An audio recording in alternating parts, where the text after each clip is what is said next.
Hey everybody, Fulcha Harash. Welcome back to day 20 of 365 days of Irish tenor banjo tunes. For those of you who might just be joining us, this is my New Year's resolution to pick up the banjo once a day, try and learn a new tune.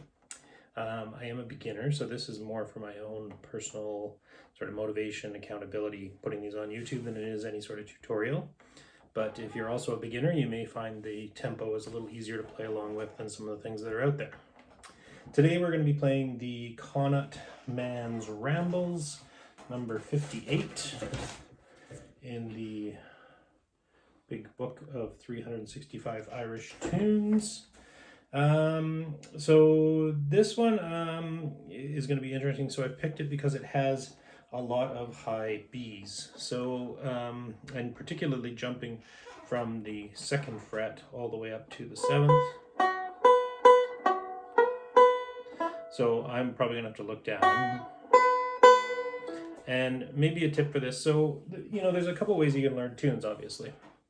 You can learn tunes by heart. So if you've heard them lots, so if you want to learn by ear, learn by heart, probably the best thing to do is to know the tune really well. So your brain knows what's coming up. You start to get to know what the notes are on your banjo and you can play along that way. The other is to sight read. So I'm just looking at the tab here in my case. I do read music, but I'm very slow. And I'm following along. So when I come to something like that goes like that, I kind of have to look over here and make sure I'm making that jump all the way.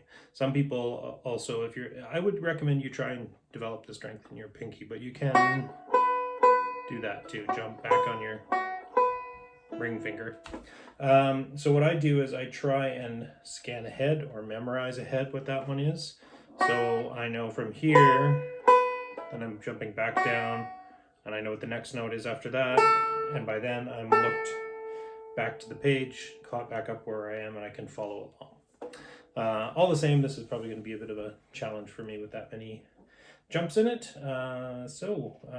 Like always, first time we play it through super slow, and then we'll try and pick up the pace. Decided I'd maybe add one more little piece too about fingering and stuff like that. So in the book that I learned from, and again, I'm a beginner, so maybe other people have other ways of doing this. I learned that there's sort of one finger for each 2 frets. So first finger handles 1st and 2nd. This one handles 3rd and 4th. This one should handle 5th and 6th, although that's a bit of a stretch to 5th, 6th, and pinky is your 7, theoretically 8. But then there's also what they call second position, where you're shifting up the whole thing, and then you again change up where your fingers are assigned to. And obviously, as you get up the neck, it gets easier because things are closer together, so there's less of a stretch. But I would say the majority of tunes that I have seen so far, and I don't know a lot, are all based around the first 5 and then sometimes up to the 7th fret. So if you can learn that sort of positioning, that you're going to go like that, right? So 1st and 2nd, 3rd and 4th, and then 5th and 6th. That's going to cover you off for the majority of tunes, and you're going to be pretty comfortable moving around that way. And if you always stick to it, then you've kind of got a home base in your head.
2 more notes in that if you're going to go back into the beginning, but I don't like the way they sound if I'm going to finish it. So it goes, then back to the beginning. A few moments later.